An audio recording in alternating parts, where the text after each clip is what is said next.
Ẹ kú dédé àsìkò yìí o. Ìròyìn yàjóyàjó ni mo mú wá sétí ìgbọ̀yín láti iléeṣẹ́ jígí alára ìkànnì 24.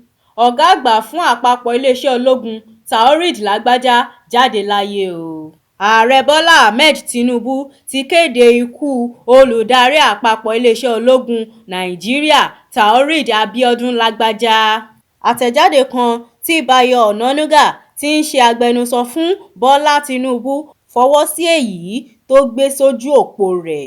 Bẹ́ẹ̀ bá gbàgbé, àmọye ìgbà ni àwọn èèyàn kan ti kéde pé ọ̀gá ológun Lágbájá ti papòdà, àmọ́ tí iléeṣẹ́ ààrẹ àti ológun sọ pé ìròyìn ẹlẹ́jẹ̀ lásán ni.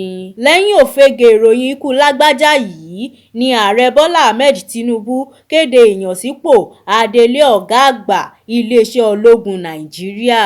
Ó ní Olúfẹ́mi Ọlábọ̀sún ni yóò máa délé láti gba ipò lọ́wọ́ Taoreed Lágbájá nítorí ìgbà díẹ̀ sẹ́yìn ni ọ̀gá ológun Lágbájá kò ti yọjú sí gbangba. Àmọ́ àtẹ̀jáde tí Onanuga fi síta ní alẹ́ àná ọjọ́ Ìṣẹ́gun ní ọ̀gá ológun náà jáde láyé nílùú Èkó nítorí àìsàn kan tó ń ṣe é. Ọdún 64 ni Lágbájá lò lókè pẹ̀ kó tó jáde láyé.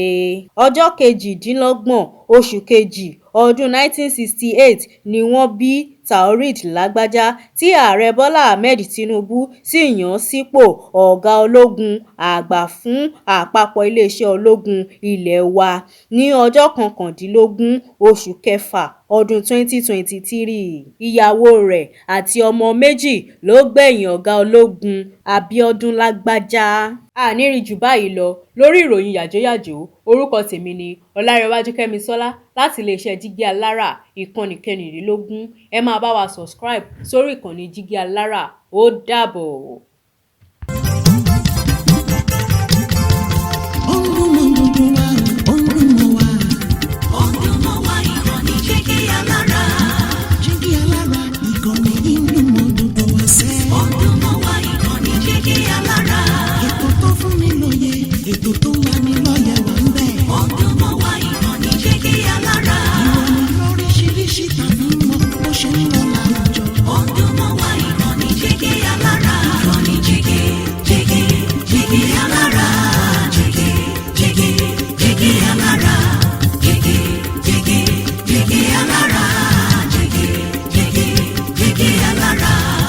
Ìkànnì jígí alára 24 bàbá